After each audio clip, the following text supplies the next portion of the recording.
This KFAN podcast is sponsored by Builders and Remodelers, exclusive Twin Cities provider of Elements Windows. Get the highest quality windows at unmatchable value. Visit buildersandremodelers.com for more details.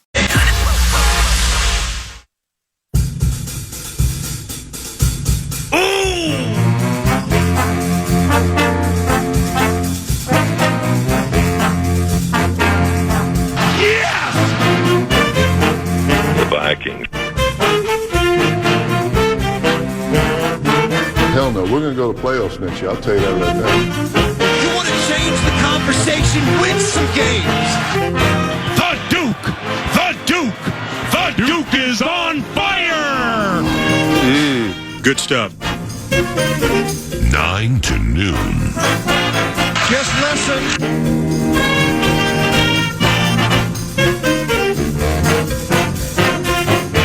Yeah, but... Come on! Sack!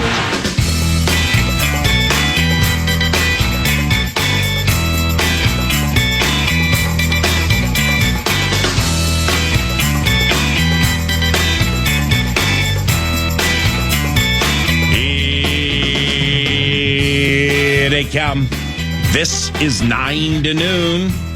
At FM 100.3 KFAN, it's a safe bet. We will focus on the NFL and Minnesota Vikings training camp. Why don't you give me half the money you were going to bet? Then we'll go out back, I'll kick you in the nuts, and we'll call it a day. Good Monday to you. It's Paul Allen, Nordo by my side. Hello, everybody, and welcome to the 9 to Nooner. What do you say we kick off this fine Monday with some hot weekend wrap action? And speaking of hot, ACs are hitting the fritz on a minute-by-minute basis, and if the intel is that you are close to needing a new AC unit, don't dilly-dally. Get with Hoffman Cooling and Heating right now. Scott Hendricks is the owner. He's salt of the earth, and their staff has like a combined 100 years of experience. So head to hoffmanheating.net. for either the $59 AC performance check or just buy a new unit at a super fair price. And that bad boy will have the abode feeling like Anchorage, Alaska, when everybody else is tripping over the 100-plus heat. HoffmanHeating.net, and it is now post time for the weekend wrap, courtesy of 9 to noon. The Twinigmatics, your Minnesota Twins, messed around with the opener bits yesterday, and we got meatloafed by the Ratty Natties. And here's Cole Sands to C.J. Abrams, who ambushed his first pitch. High fly ball to deep right. It's into the upper deck. One pitch, one run for Washington. C.J.'s 14th of the year, and a great start in this day game. Wake and rake, boy! Wait. I should have left. Wake and rake, boys! Wake and rake. Now, if that game had been at Coors Field, it would have been what? Wake and bake, I believe. I always love that one. Wake and rake, boys! Woo! All right, so Washington canned the openers for 7 runs and 6 1/3, and the whole thing just went pear-shaped. On a day, it must have been really comfortable sitting in the stands. I always love that one. So we are 10 behind the Tigers, who had a rough weekend versus the Jays, and 5.5 from wild card immortality. The Red Sox are here tonight, so Teddy G and a bunch of Sox-loving rubes are going to converge on Target Field, which should make for a festive atmosphere. That is, unless they tear up Woods Richardson, and the Bo Sox over the last month have hit the 7th most home runs in MLB, and the old OPS is at 817. Oh, good. Which is numero uno during said span, or said Denard. I always love that one. Go Twins. WNBA, you say. The Minnesota Lynx have the best record in the dub and are 14-1 at home. Meanwhile, Caitlin Clark hasn't played in almost 2 weeks with a right groin strain, so get back soon, girl.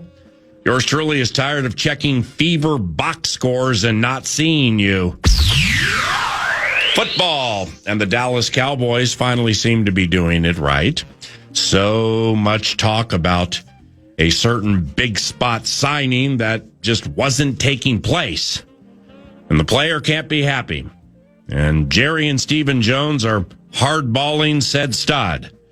But alas, finally, Cowboys covenant, rejoice. The signing happened, but will games be changed? Kind of a light box in here. You got to wonder if Dak checks into a run.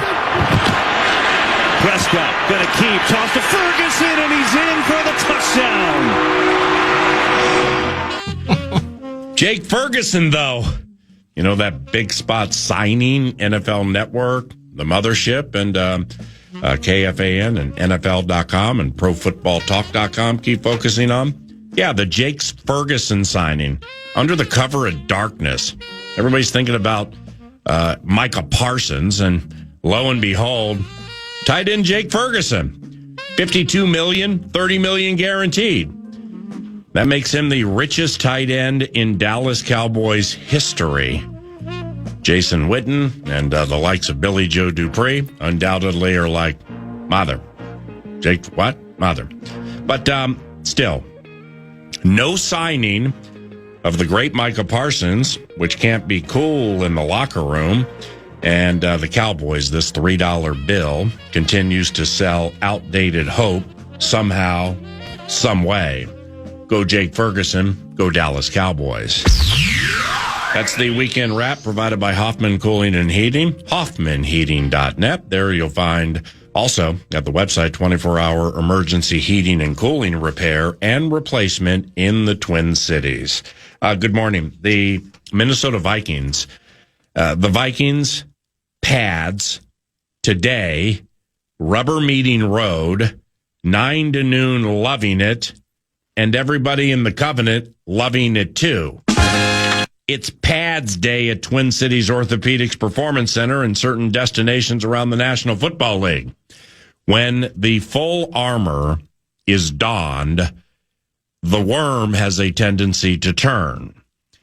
This stuff excites coaches, as you heard offensive line coach Chris Cooper explain last week, 9 to noon.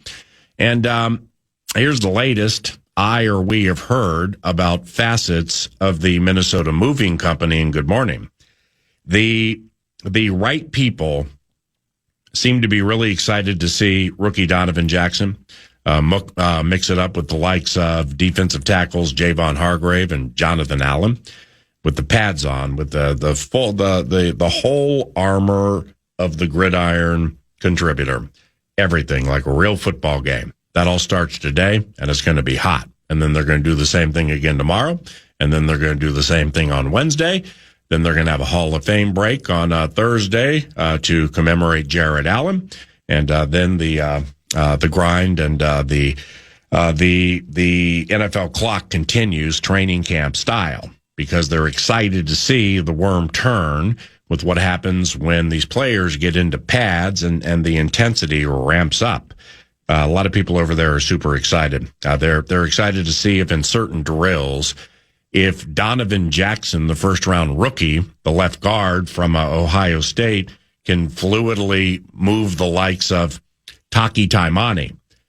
Did I say his name right? Yeah, I did. How does Bursic say his name? I believe it's Taki Taimani. I always love that one. Taki Taimani. Sounds like a wonderful lunch item.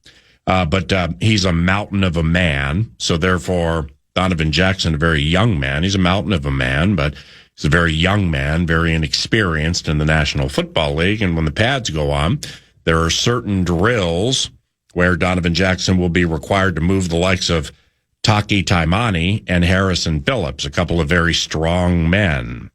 Ryan Kelly, center, the man in the middle for the Minnesota Moving Company, a former Alabama Crimson Tide and Indianapolis Colts. Yours truly was chatting with HOF Chris Carter at Friday's practice. And I had no idea. I mean, like, I've seen Chris Carter interviews. I've heard him on radio stations, stuff like that. I had no idea how big of a Ryan Kelly fan he is. Holy cow. I mean, Chris Carter is a huge Ryan Kelly fan. Chris Carter, the former receiver, 80. HOF. Says he's one of the nastiest players he's seen in the league the last 10 years. And he would rattle off some things where he just knows how it's going to help the Minnesota Vikings with the assumption that Kelly stays healthy for the duration of the run. Chris loves Ryan Kelly the way Kevin O'Connell say love to Johnny Munt. I always love that one. There's just an affection that you hear when he describes the toil Mr. Ryan Kelly executes when he runs the offensive line as the man in the middle. Logan Brown, who knew? People are like, who? Logan Brown, undrafted from K-State.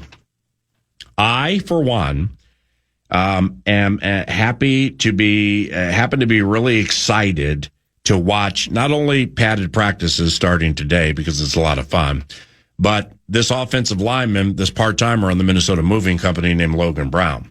The word is he has quite the mean streak and is aiming to make O-line roster decisions quite difficult. And when the pads go on and they don the full armor of the gridiron, that's where people start losing jobs. It's a time of the year where it's right and just to focus on those winning jobs and those winning playing time. But there are people who some assume will be on the active 53, and then they get beat when the pads go on because people are just more tenacious and more aggressive and just more on point with what they do. Logan Brown may be one of those players for the Minnesota Moving Company. So, like, say they keep 9, all right, for the offensive line. Let's set them. The Moving Company full-timers, Darisaw, Jackson, Kelly, Will Fries, and Brian O'Neill. So who are the Minnesota Moving Company's part-timers on the 53? Cinches, in my estimation, would be Justin School, the former Buck, and Blake Brandell, who started a bunch of games last year. Juergens and Rouse were drafted, and they're heading into their second years. Logan Brown is looking to bounce one of the aforementioned 3. So while the majority of us are walking up to that Bears life changer on Monday Night Football, and people are thinking about their fantasy football teams and stuff like that, the fortification of the Minnesota Moving Company is taking place right now and right before our very eyes and our very ears. So if you have the preferred 5, and then you consider they identified School and he ain't getting cut, and Brandell knows where all the bones are buried, that right there gets you to 7. Juergens and Rouse get you to 9. So my man Logan Brown's trying to bounce one of them or make them consider potentially keeping 10. So that's going to start today with full pads. Full pads today. TCOPC, Twin Cities Orthopedics Performance Center. Some hot, violently bang into each other football action prattle that's going to take place today out Egan Way. This happens to have 9 to noon all at Twitter. As Nordo and Sauce said Saturday from the perch, this is where the rubber meets the road. I always love that one. It's the recreation of the dream. I always love that one. Speaking of the exclusive 9 to noon Vikings Radio Network perch, you guys got a treat on Saturday. I was there for most of the walkthrough, memorizing numbers and body types, and you guys got a treat right in front of you on Saturday. You know what I'm talking about? Are you talking about the offense operating basically right in front of us for that entire hour? Right there in front. Yeah, it was awesome. Of you guys. I wanted to listen so badly, but was memorizing the numbers and the body types of like Xavier Tillman, Ben Urasek, and Silas Bolden. 83, Silas Bolden. And Logan Brown, though. Logan Brown, right. But I don't know if you noticed with the first offense right in front of you guys and off to your right what was happening. But you were witnessing the first step in the reconstruction of the dream. And here's what I mean, because not everybody was wearing purple and white jerseys, and I'm sure you noticed that. Like, defensively, McCarthy and Addison and Hawkinson and Naylor and Rondale Moore and the Minnesota Moving Company, Aaron Jones and Jordan Mason by their side. They were going against a defense that was wearing black tearaway jerseys with white numbers. So you guys were witnessing the first step, truly, in the reconstruction of the dream. Yeah. Like 37 was a DB. It was the make-believe Trey Flowers for the Chicago Bears. That's right. 98, well, that was old Montez Sweat. Those were the only faux Bears wearing the black tearaways. Normally, they have one or two more opponent scout players, but maybe the Bears' defense is not requisite of two more players being faux. Maybe I don't need Jalen Johnson right now. Maybe we always love that one. I always love that one. But that was right in front of you on Saturday, and I thought it was really cool. And good morning. Good morning. It was awesome being out of camp. You know, the way that we talk up the perch, that's not hyperbole, and our access and our ability to watch that stuff. You were 15 yards from it. It reminds me of when, because we not enamored with it, but it was something we noted his first season, his first camp, Kevin O'Connell, where he had several players wearing green jerseys. Yeah. And this is, again, late July, right? So it's kind of like, okay, like calm down. Week 1's 6 weeks away. What are we doing here? And it felt like Kevin O'Connell, not just gearing camp for schematic reasons and getting this team ready to have an incredible season like they did in 2022. But part of it was like, no matter what happens, I'll tell you, we'll win 5 games my first season. I can tell you what we're not going to do. We're not going to lose to these stupid Packers week 1. And what happens? We roll out there. We get that victory. One of very few multi-score wins for the Vikings that first year. But to that end, it felt like that was exactly the case again. So week 1, it's going to be in prime time. You think about all that goes into making J.J. McCarthy comfortable and ready to start, build that platform for him to lift off on. He'll be better week 18 than he'll be week 1. All of that. That's great. Yeah. It starts with a W Monday night, week 1, 2025 season. And so we saw so much of that walkthrough on Saturday, or at least I would say 2 or 3 different portions that were actually dedicated to specifically maybe mirroring some things that they anticipate from a Dennis Allen-led defense. Right. And whether it was, if I remember your conversation with Cooper when we were 9 to noon in the studio, and just kind of the intricacies of, okay, in this case, you know, it's not just we can watch Jeff Hafley film from a year ago against the Packers and we're all good. We know the defensive coordinator or longtime mainstays or ideas or philosophies of teams. Well, I got to find not just Saints film from a year ago. I want to look backwards at Dennis Allen's work, maybe from 3, 4, 5 years ago of defense. And then I got to take the Saints film that I'm watching and I got to match it to the freaking Bears players. I know. Now that Dennis Allen is the defensive coordinator in Chicago. So there's a lot of mental machinations taking place with them, but getting so close to it on Saturday, getting so close to number 9. I'll tell you this, he's not as wiry. He's not wiry, PA. That's one thing. He's big. When you see the QB out there, I remember all that. It's like, oh, geez, he's been on the shelf with the injury. Did he lose some weight? Right. He's looking thin. He's looking super young. No, the kid ain't wiry, PA. But being close to all of that. He's a big boy, isn't he? He is. And that's part of what's special about where we're able to stand at camp. And then the perch, we wore it in. We warmed it up for you. And so when 9 to noon for the joints, my friend, we got to find a way to be out there for sure. Yeah, the joints will begin before 9 to noon concludes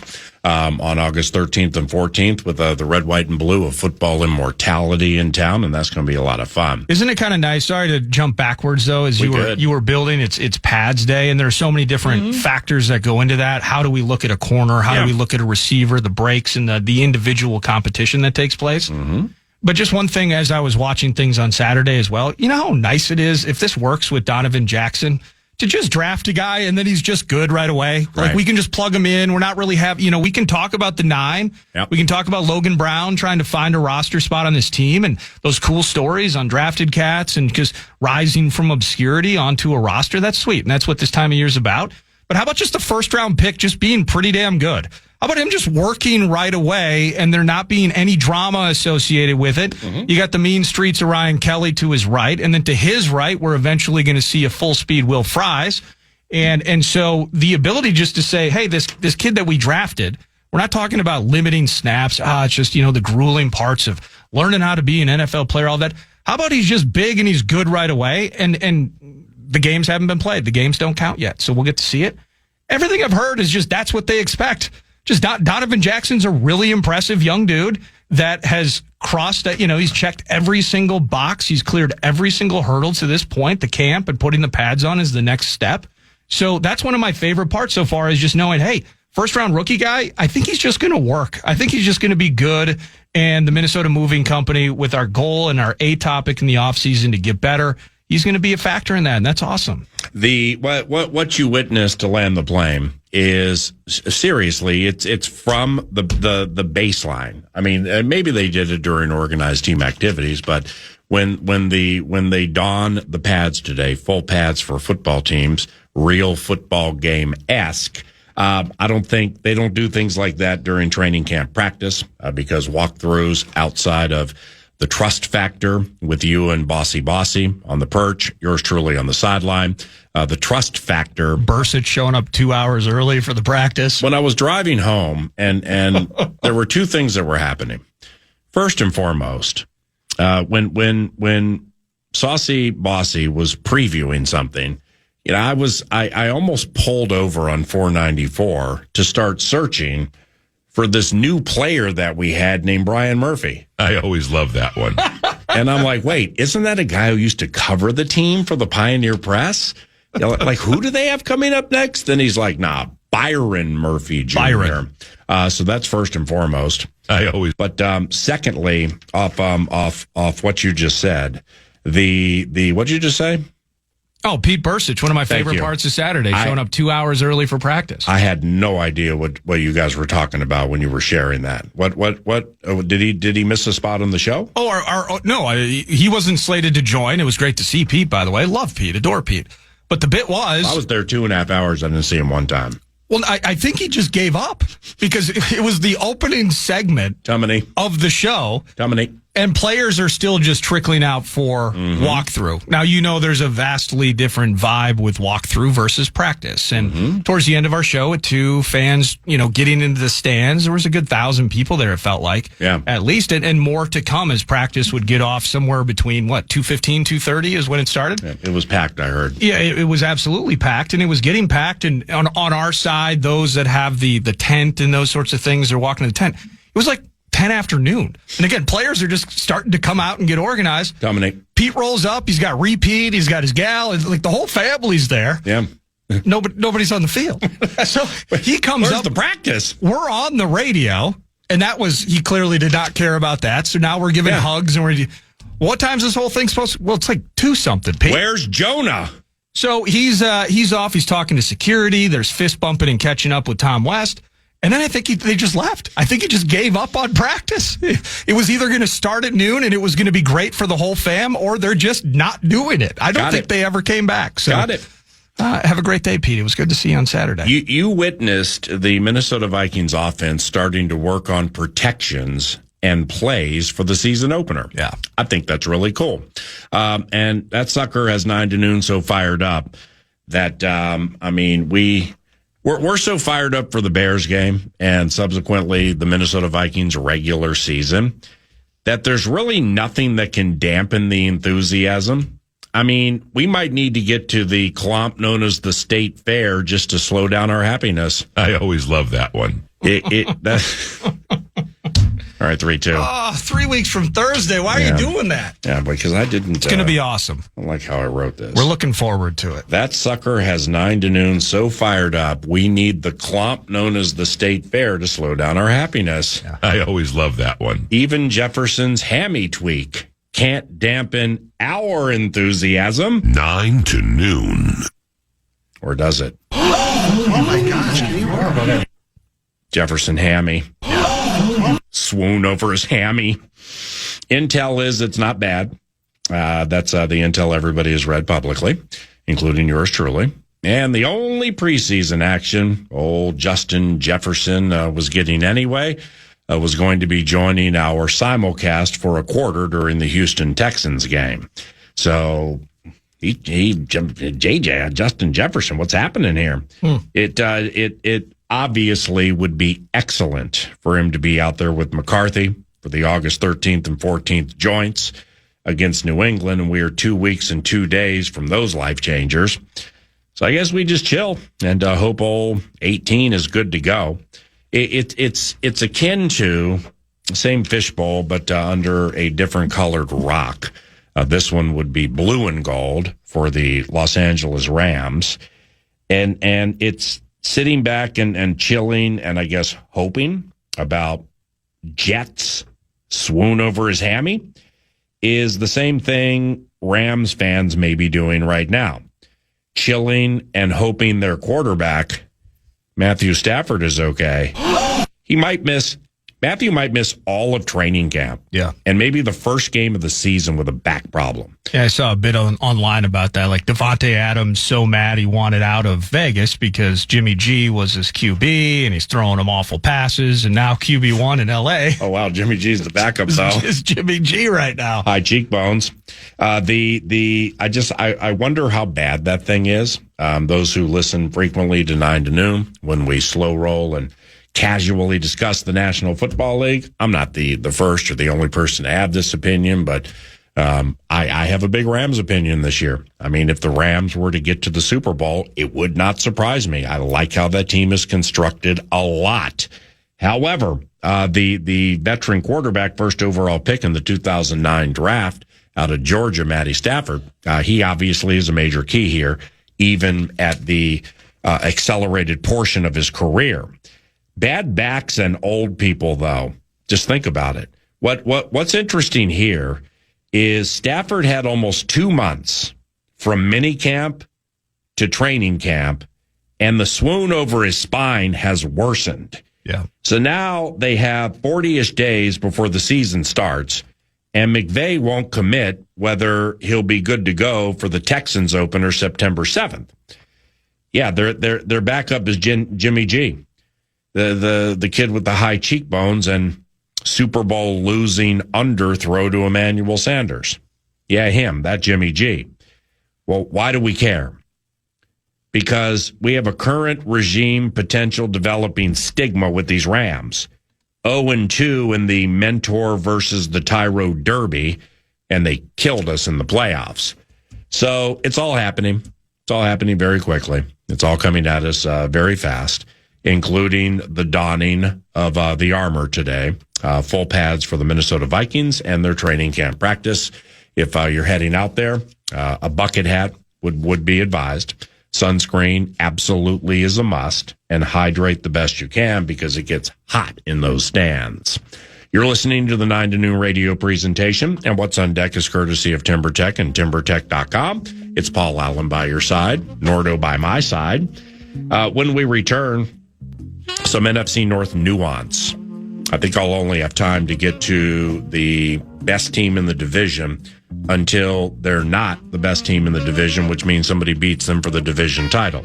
After that, we have Vikes Bites. To start the 10, beating the Bears will become en vogue, and you'll understand why about 30 minutes from now.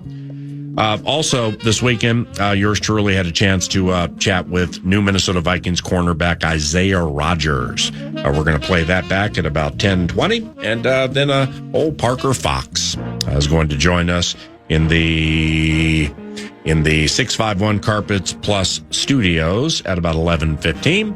And we're looking forward to that a couple of hours from now. Thank you very much for listening to 9 to Noon and or KFAN, if and or when you do. And when we return, the center of attention for the Detroit Lions may be a problem point. And we will deep dive that and much more when 9 to Noon continues at FM 100.3 KFAN.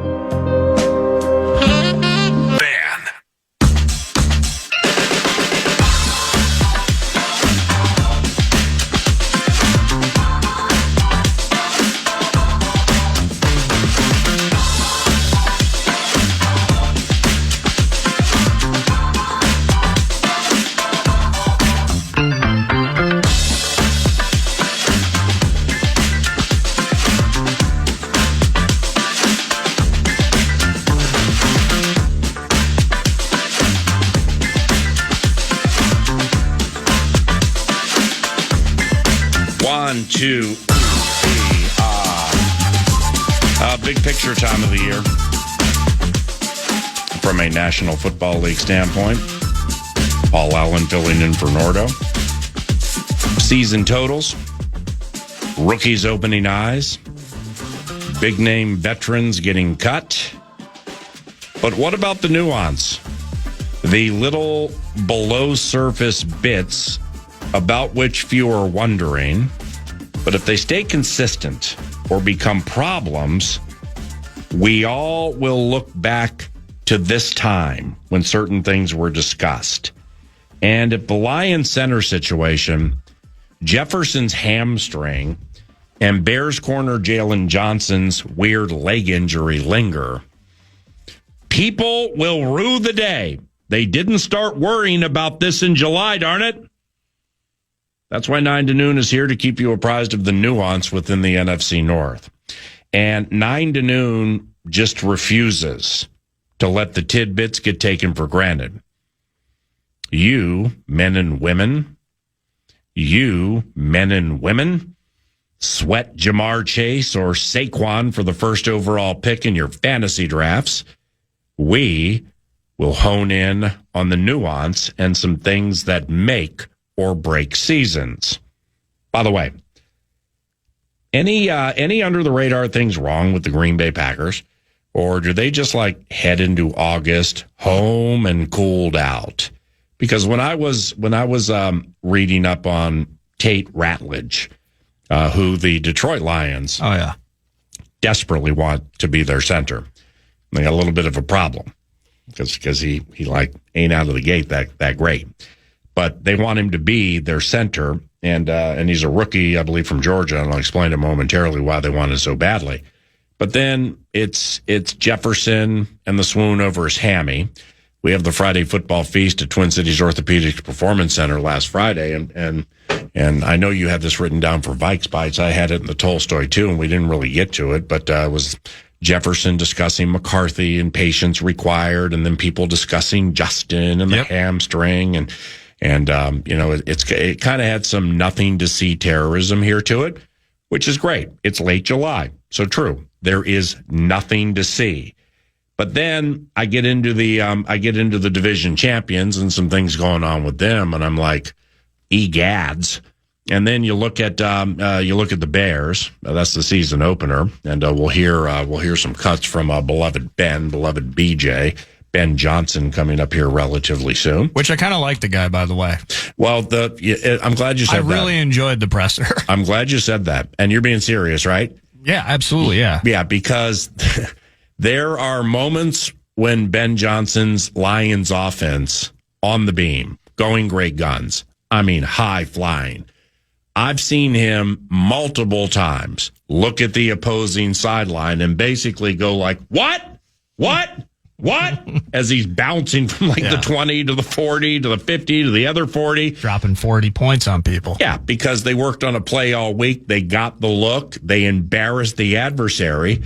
And then who knows what Ben's doing. Okay, it doesn't necessarily mean it was directed to the adversarial sideline. Who knows why he was saying what and to whom. But I've seen him multiple times, him like, what? See? Yeah. What? And I just didn't find it to be quite likable. No. But then I listened to that press conference and his response to Courtney Cronin's questions and getting peppered by the Chicago media, and I found him to be likable too. Yeah, I very think thoughtful with his answers. You'll get that, and this all plays into maybe how the division champions, how they're going to change. But yes, very unlikable at times when it just felt like, is this guy just a front runner?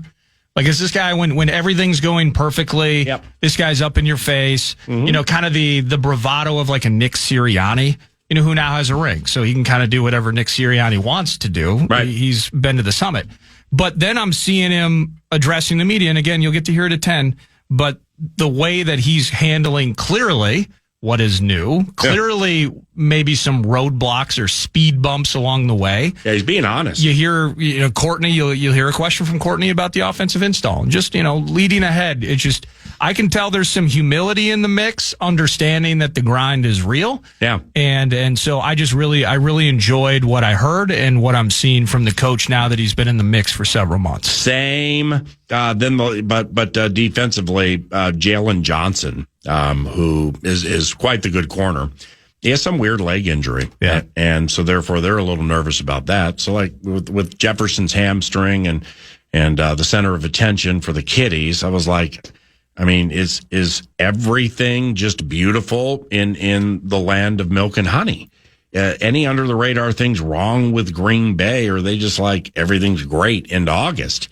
And then I thought for a second, I'm like, okay, well, the quarterback still throws off his back leg and freaks out in the biggest moments. Their best offensive lineman is changing positions. Nothing to see here, right? All is hunky-dory in the Kroll's West Covenant. Hunky-dory. Hunky-dory. Origin of hunky-dory. The part of hunky-dory originates from the word hunk. This word, meaning safe or in a good position, is considered the foundation of hunky.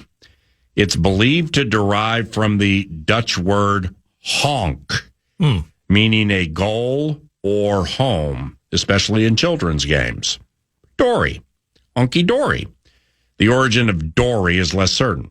One theory suggests it's a rhyming addition similar to other rhyming slang of the time, like hotsy-totsy.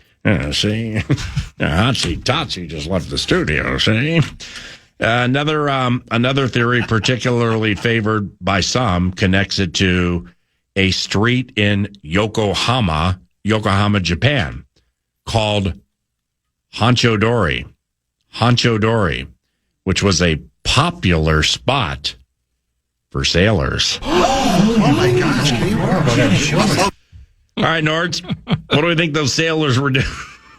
What do we think those sailors were doing or looking for on old Hanchodori Street? Oh, they were maybe shaving cream, some razors, maybe some unfiltered Luckies. Yeah. What do we think those old school sailors in Yokohama were looking for on Hanchodori Street? Well, I think, everything was hunky-dory. There were some future Mrs. Smiths and Johnsons and Andersons potentially found along the way. And Matsuyamas and Kitsuyamas. And you know what? I think they found a beverage or two. Tough days on the ship, man. It gets hot. It gets hot, and you get into port, and you get 12 hours of chill time, man. Just loosen the collar a little bit and let it all hang out on Hunky-Dory Street. On old Hunky-Dory Street. This is 9 to noon at FM 100.3 KFAN. Duty EB. So back to the lesson at hand. Approaching the end of the first week of camps with teams donning the armor, is Green Bay the only one in the division without something weird that could bite them down the road? I thought that for a second, then I got into the Milwaukee Moving Company, and I'm like, turmoil, tumult, teeth gnashing. That was the original belief with the Milwaukee Moving Company, but alas, what was brewing has subsided. Prized free agent guard Aaron Banks wasn't practicing because of a back ailment, and they were kind of concerned last week. Well, he returned to practice over the weekend. The question is, why is Aaron Banks playing left guard? Well, that's because stud member of the Milwaukee Moving Company, Elton Jenkins, their best offensive lineman, they've moved him to center. Take care, Polly Wally. But he's on the non-football injury clipping penalty list. Yeah, he's hurt right now. Banks returned to practice yesterday, though, so everything that is green and gold at this moment seems to be of the hunky-dory variety. Nothing bad with the Packers, right? You know what? We're a little backed up now. So the Lions, I'm going to get into this in a little bit and get a little more serious than I am right now, because potentially replacing all-pro center and battery mate and key cog to the Kitties line, Frank Ragnow, offers Georgia second-round rookie Tate Ratledge. That's what the Lions and their new offensive staff want to happen badly. Yeah. But there's a problem in the equation. And I will share what that problem is during the course of the run today, 9 to noon. But when we return, red light, green light, yellow light, purple light, Vikes Bites, KFAN.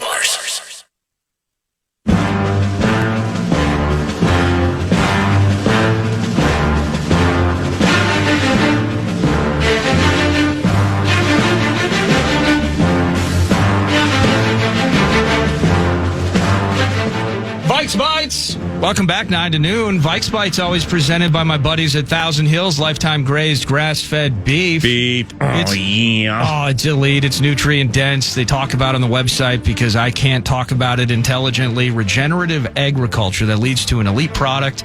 It's healthy. Clearwater, Minnesota's finest. They're proud sponsors of Gophers Athletics. Matt and everybody involved. Terrific work. Shop online.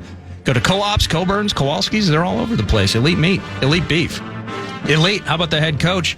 Here he is. There was news over the weekend, PA. Josh Metellus is going to remain a Viking with a fresh contract. I believe it's $36 million with a chance to get maybe north of 40. It's a 3-year deal.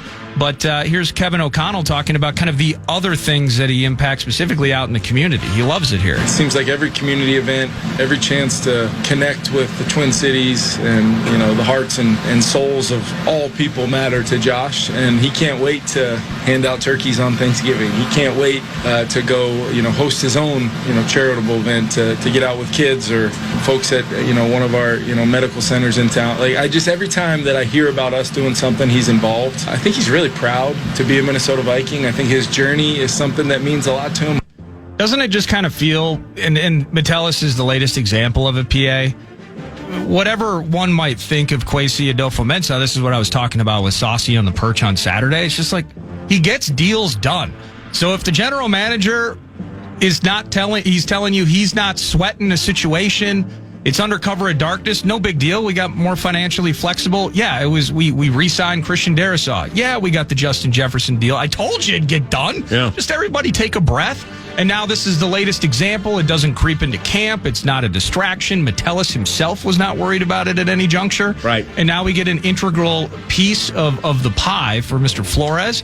He's locked in, and we don't have to talk about it anymore. I think that's sweet. Yeah, I agree, and I heard you guys talk about that when I left walkthrough on Saturday, KFAN Saturdays with Saucy and Nordo, though. But the Metellus side of it is becoming, the way he handled it is becoming an aberration as the National Football League goes. Because he was not, and I'm being serious here, he was not a hold in. Right. He's a captain. He believes that things are going to work out for him. He just went to work. Yeah, I mean, if we're talking to Florio right now, where money matters more than anything. I think money matters more than anything to him in his life. And he, if he's like the player, he would be like, well, no, I'm not going out there because if this happens and this happens and this happens, it gets into the wherewithal of the bottom line of what's coming up around the corner. Yeah. And you don't want to risk that. Okay. From a nuts and bolts standpoint, completely understand what you're saying there. Personally speaking, I wouldn't do it that way. I would get out there and maybe limit some things I do, but I need to be out there. Right. Josh needed to be out there. No, not only was Josh out there, while he was waiting for new money, and like you said, kind of knew it was coming with the way Kwesi does his business, and he was full throttle. He was full participant, full throttle in every single thing. So if it's like, damn, man, I ain't got that new deal, and I just did this to my leg in a way where it might, Josh wasn't worried about that. And that personifies faith over fear, which is who Josh Metellus is. So good for him. Vikes Bites! Saturdays with Sauce was good, man. That Byron Murphy interview that we're going to play back here coming up in a little bit, you guys did a good job with that, in my opinion. No, I really appreciate that. Yeah, we have fun out there. I love. How about the yes, sirs? Yes, sir. Yes, sir. Yes, sir. And he backs off. He's like away from the mic when he does it. He kind of gets it. You'll say like, Byron, scoop and score this, Raiders overtime, blah, blah, blah. And then he'll just wait for the pause and go, yes, sir. Yes, sir. and then you continue the rest of the. It's just Byron Murphy Jr. is fantastic, man. I really enjoy his personality. Oh, super nice guy, polite guy, thankful. There's gratitude there. He comes up, introduces himself to us on the perch, and that's a great chance to meet him on Saturday. See that, and with what we just said about Metellus. It's I've said it before. You know what I'm talking about, but you lived it on Saturday. Is culture is an overused word within sports and businesses and lives, so much so that it gets cringeworthy sometimes when you hear it because you hear it so frequently. Yeah, but that's not the case with this football team when they talk about culture. And when they talk about certain things that are unspoken, that are established about how to treat people and how to act in certain situations. And if you don't want to do something, let's do our very best to not freak out in front of everybody and go Stephon Diggs on it and, make yourself and everybody with the team kind of look bad. And the way Metellus handled his contractual business and the appreciative nature, the gratitude-filled nature of the cornerback with you guys, that personifies the culture here, whether they win or they lose. Vikes Bites! TJ Hawkinson talking on Saturday. And I didn't really think about this. You mentioned nothing to see here. That's the right approach with the hammy tweak of one Justin Jefferson. I think it is. I mean, that's what they're saying. Yeah, I'm hoping. Absolutely. For now, 40 days before the season begins, I feel like we're in a good spot there. But TJ mentioned, I didn't even really think of this angle. With him kind of chilling right now, there are opportunities for others. We all know what JJ 18 can do, so one of the best receivers in this league. So, give some guys some ops in order to make some plays, and, we'll have JJ ready to go by the time we need him. So there you go, base level opportunity. What's with the machine gun, the AK-47 firing behind him? Seriously. It takes a lot to make those practice fields as perfectly manicured as they are. So. It was fun hearing. I'm turning this into Nordo with Sauce on Saturday's Fan Line. It was fun hearing you validate something I've said for months, where you're kind of like, PA's talked about the arms or the whatever. I asked Byron Murphy. He's right. I mean, the intel checked out. Paul was right. The intel checked out. I'm like, the surrogates are just the best. But you know what I'm talking about now, right? Are you kidding me? Yeah. It's different. He looks like a guy, like I said last week, who has heard something that pissed him off months ago. Yeah. And he's like, okay, what? And in the gym, hey, how about I spend $250,000 on speed training guy? How about I spend another $250,000 on contested catch guy? Yeah. He's put a lot of money into his body this offseason. And it's going the right way for sure. And you saw it. It's just shaped differently. And everything with TJ Hawkinson's 10 of 10, man. Everything is full freaking 100 speed. Right? Every single time. Yeah, and one more from TJ here, specifically on his cohort. I haven't gotten a lot of time to look at him. Maybe he's bigger as well, but the opportunity is there for Josh Oliver as he re-ups, and he's one of TJ's favorite guys, he says. Josh is one of, my favorite teammates I've been around, so to be able to have him here, see him get an extension and, be here with me throughout this time is going to be a lot of fun. And then not only that, but, he's a fantastic player. What he can do on the offensive side of the ball, in the block scheme, in the pass game is a lot of fun to watch and a lot of fun to have in our room. So it just gives us a big dynamic in our room and a wide variety of jobs we can all do. It's kind of crazy, the opportunity in front of TJ Hawkinson, who's been motivated to get back and fully year. We've gone through that with TJ, and we just want to continue seeing that push forward towards the season. But Josh Oliver getting a new deal himself, getting an opportunity to continue with this team and with this offense. And I think we've seen a bit of a maturation process for him during his time here as well. Mm-hmm. Tough season at times in terms of the contributions. It was turnover city a couple of years ago for everybody, not just Josh. But then last year, you're kind of starting to see, I get it, and how much of a difference maker he can be in spots. And now specifically with J.J. McCarthy, whether we're joking about just go 12 personnel, max protect, and throw it deep on the first play of the game just to let them know we're here. Or the surrogate just does not miss a trick, do you? Or it's you have a great memory. Just more at just a base level, what he can provide J.J. McCarthy in this offense. Just kind of pumped for Josh Oliver too. It's the time of year where I'm just kind of pumped for a lot of different things, but it's specifically with T.J. Hawkinson and maybe that outlet and that nookie that he can be for J.J. McCarthy. But Oliver's going to spend a lot of time with this run game. He's going to spend a lot of time blocking on the end, and he's going to provide a physical force to this offense that we need. Okie dokie. All right. Now, there's this. I started to write this out last night at Canterbury for tomorrow, and it's again nuance related, and it involves the tight ends. So I'm just going to share a little of it right now, and it's not 9 to noon is not big concern, Covenant, until we necessarily have all the data or the analysis that would lead us to be concerned. So in other words, Jefferson has a swoon over his hammy. Yeah. We ain't concerned. We're not afraid.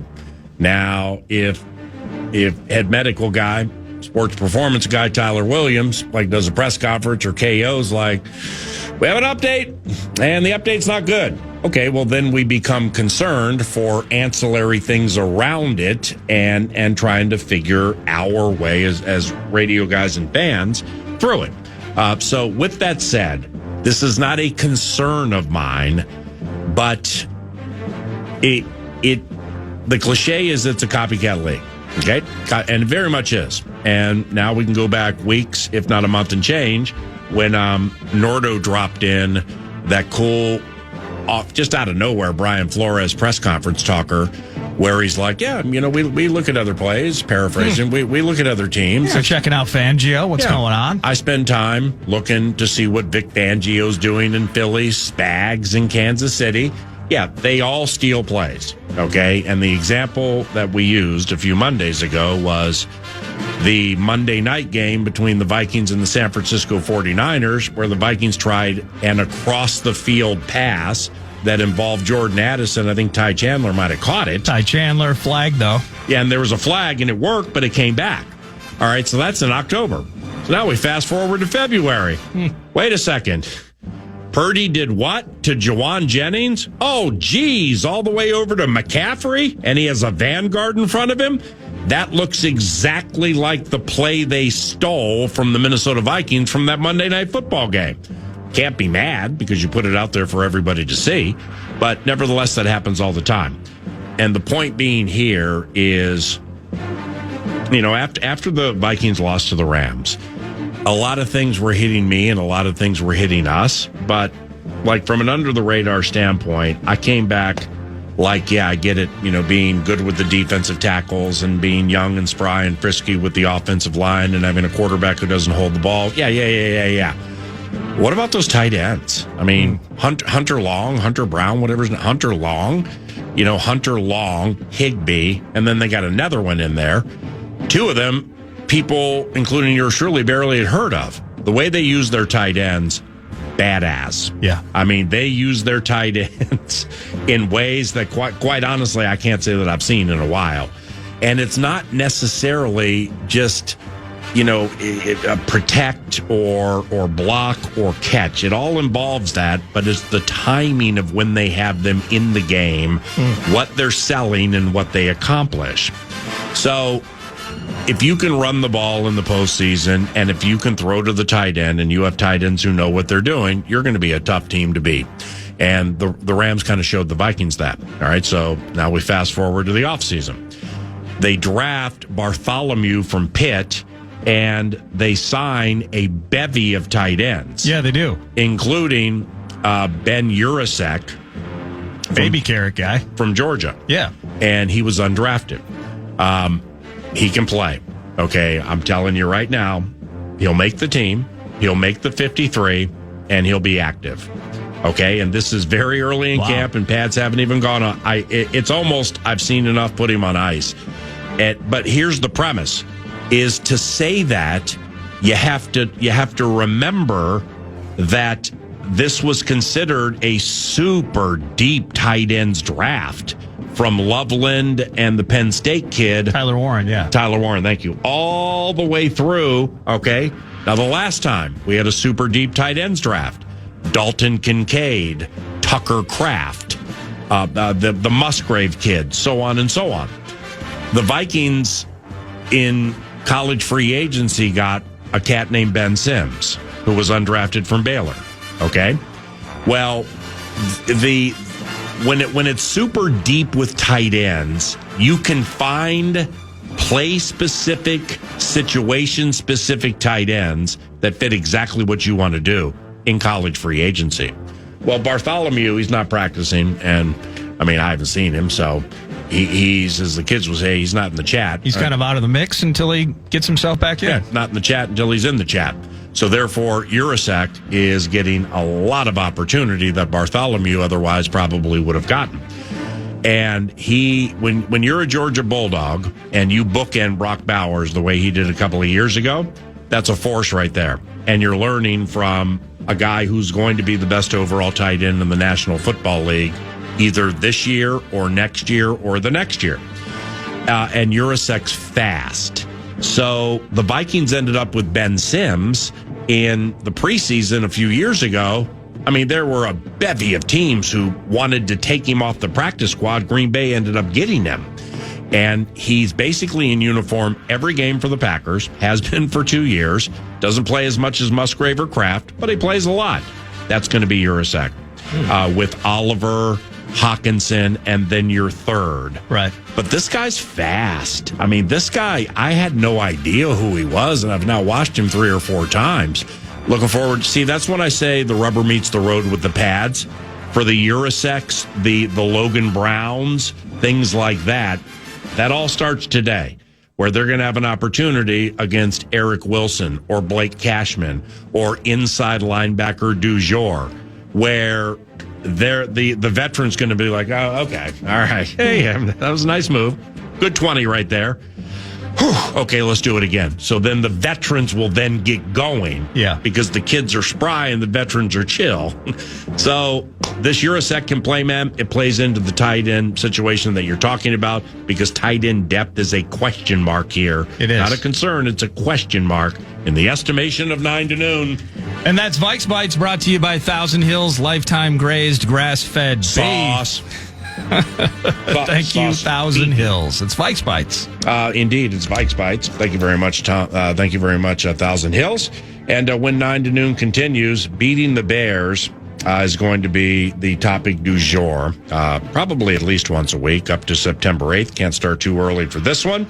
And Ben Johnson, coach of the Chicago Bears, had an interesting press conference over the weekend. Bears Bites. We'll drop in some of his thought, and we will analyze.